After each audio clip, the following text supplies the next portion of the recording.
사도 요한은 지금 pat모섬이라는 곳에서 하나님으로부터 이 말씀을 들었습니다.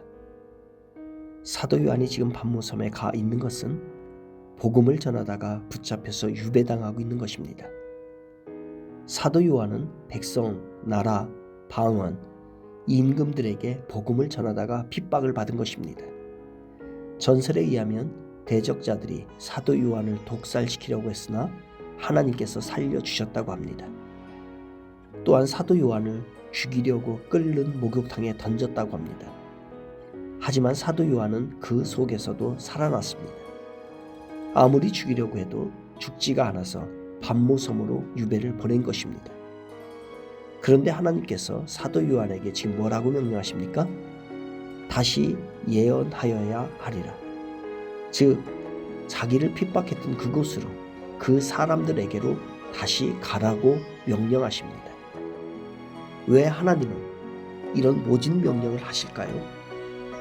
우리가 도저히 이해할 수 없는 일들을 하라고 하나님은 우리에게 그렇게 명령하실까요?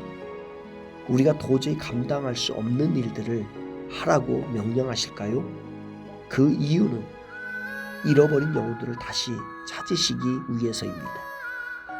밤낮으로 우리 주님의 관심은 잃어버린 영혼들에게 있습니다.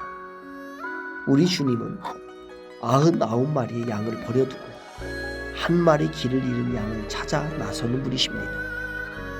잃어버린 한 마리 양을 찾기 위하여 산을 넘고 골짜기를 지나고 물을 건너시는 분이 바로 우리 주님이십니다. 하나님은 우리가 이런 마음을 갖기를 원하십니다. 우리가 잃어버린 한 영을 향한 아버지 하나님의 마음을 갖기를 원하십니다.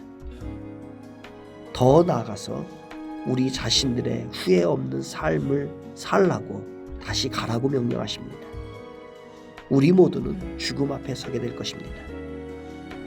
죽음 앞에 서는 사람들의 공통점이 있다고 합니다. 그것은 자신들의 살아온 인생에 대해 땅을 치고 후회하게 된다는 것입니다. 땅을 치며 후회하게 될 일은 무엇일까요?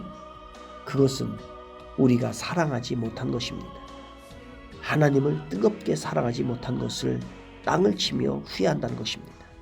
그리고 우리가 사랑해야 할 사람들을 사랑하지 못하고 떠나는 것을 땅을 치며 후회한다는 것입니다. 주님이 다시 가라는 것은 바로 이와 같이 끝없이 사랑하라는 것입니다. 끝까지 다른 사람들을 용서하고 사랑하라는 말씀입니다. 그것을 하지 않으면 우리가 죽음 앞에서 땅을 치며 후회하게 되는 것입니다. 10절을 보면 두루마리 책을 먹는 광경을 보여주십니다. 내가 천사의 손에서 작은 두루마리를 갖다 먹어 버리니 내 입에는 꿀같이 타나 먹은 후에 내 배에서는 쓰게 되더라.